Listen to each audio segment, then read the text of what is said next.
Hello mga friends, ito nagbabalik tayo ulit. At ito nga, kakaiba yung boses ko kasi tinatrangkaso ko ngayon. Bale, dito tayo ngayon sa Seafood City, ang Filipino store dito sa Canada.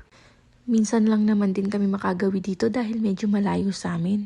Kakauwi ko lang din pala niyan galing trabaho kaya dumiretso na lang kami dito. Gutom na nga rin ako ng time na yan dahil wala pa akong kain simula umaga.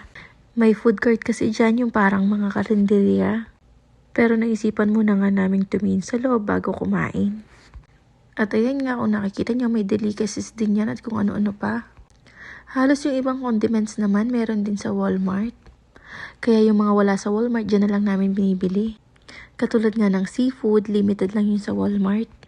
Usually kasi pag seafood ang gusto mo, nasa Chinese store yun or Filipino store. Nakakasawa naman kasi puro karne na lang at chicken. Dahil nandito na rin naman kami sa Seafood City, bumili na lang din ako ng tulingan. Ginataang tulingan nga na may taba ng baboy. Naku, napakasarap. Yun nga lang, hindi fresh ang isda dito. Mga frozen na. Unlike sa Chinese store, nasa mga aquarium pa yung mga seafood. At dito nga sa frozen food, naisipan kong bumili ng siopaw pero napakamahal.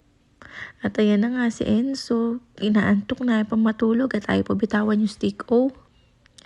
Tinatakpan ko nga kaso umiiyak siya kaya hinayaan ko na lang nakabukas. Dito naman sa hilerang to, mga usual candies sa Pinas. At yung kabilang aisle naman is yung mga chichirya. Hindi na nga rin ako namili ng kung ano-ano dahil ang gusto ko na lang nung time na yan is kumain. So ang binili ko na lang is yung stick at tulingan. So yun na nga nung pagka-checkout namin, may bibingka, may fishball, and kung anong tusok-tusok. Meron silang kwek-kwek, meron silang hotdog at kikiam. After nga niyan, dumiretso na lang kami sa food court. Usually, ang in-order ko dyan yung isang barbecue tapos may side pang ulam.